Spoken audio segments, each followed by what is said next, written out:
Hello, my name is John Gooden. Some of you know me as Johnny CNC on IAP. I run a website, Penturners Products, and I wanted to get some videos out there for you guys and gals so we can take some of the mystery out of the turning pins between centers thing. In this video, I'm going to cover the basics of getting set up and needed equipment for your wood turning lathe. We'll discuss the benefits to turning between centers and things to be aware of. This is my Jet 1014 wood lathe.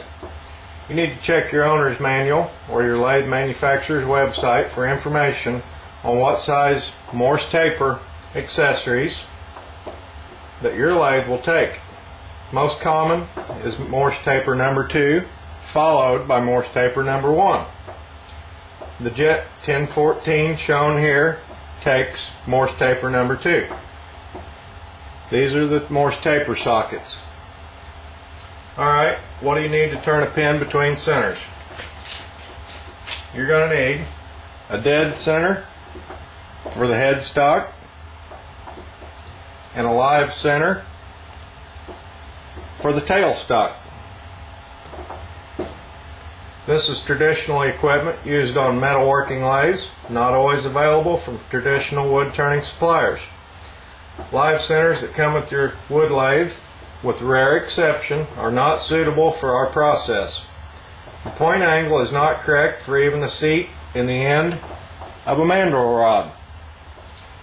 You likely started with a mandrel and the factory supplied live center.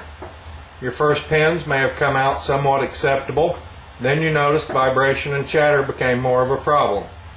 If you look at your factory live center point, you'll probably see that the tip is grooved and worn. That factory live center was never designed to be used on metal objects. Since we're going to be locating on metal accessories such as mandrel rods and metal bushings, what is needed is a live center with a hardened point.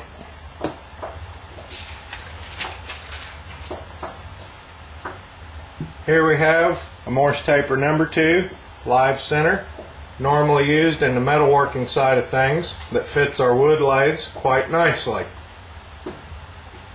The point is hardened steel and will last many times longer than your factory live center point. This unit also has triple bearings for longer life and better accuracy. See this little screw in the tail end? Remove this and you can lubricate the bearings.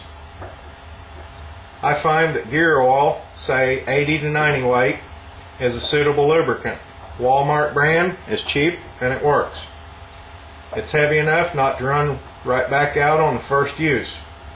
Pour a small amount in the tail end, perhaps a quarter to a half teaspoon, and replace the screw. I recommend rotating the point. After you do this, and place it somewhere with the point down to allow the lubricant to seep into the bearings. Rotate the point occasionally to help the lubricant work into the bearings. You can leave it on the bench until your next work session on the lathe. This service technique is highly recommended to extend the life of your quality live centers bearings. In a few cases, this has even brought dry, squealing units back into service for a while. I also want to point out a very important specification. The point angle on the tip is called out as 60 degrees. Why 60 degrees? We need to remember that these required centers are a standard metalworking accessory. The 60 degree specification is near universal in the metalworking trade for centers and between center work. Thus, these are commonly available from many sources, including Penturners Products.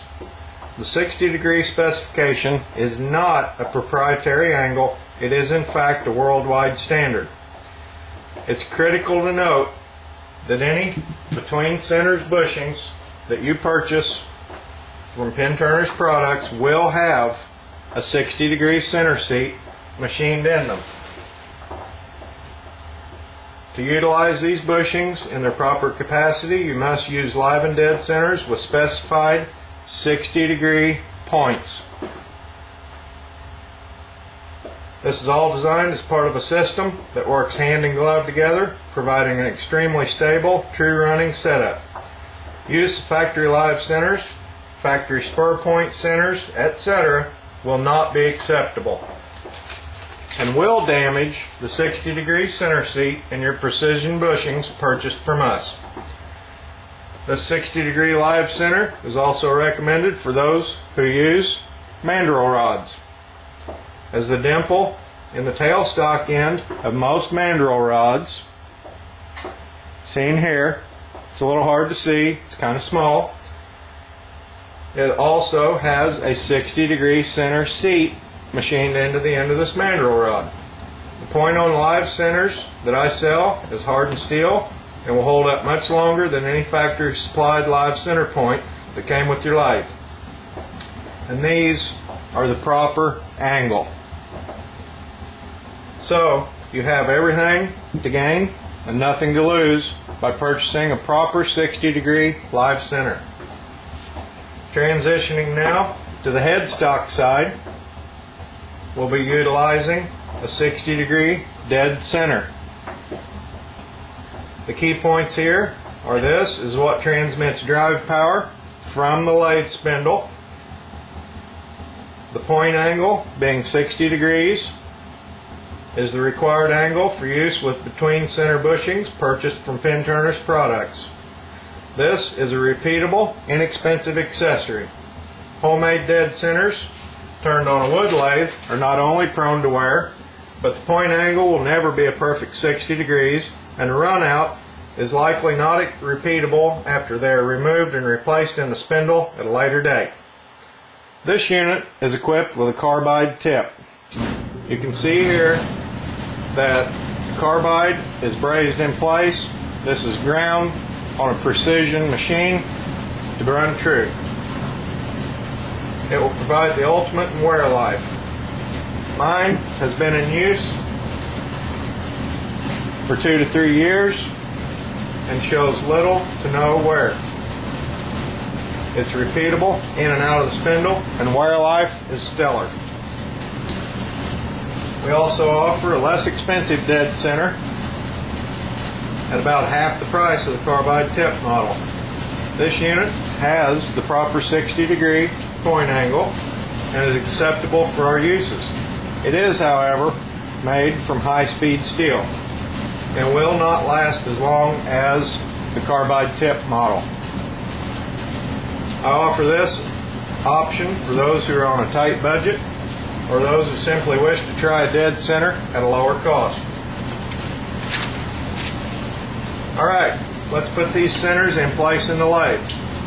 First, though, let's make sure that your Morse taper sockets are clean.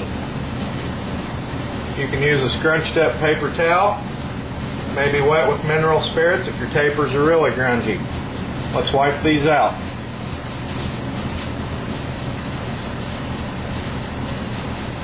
Keeping the tapers clean is necessary for the accessories to seat in properly and to keep run out to a minimum.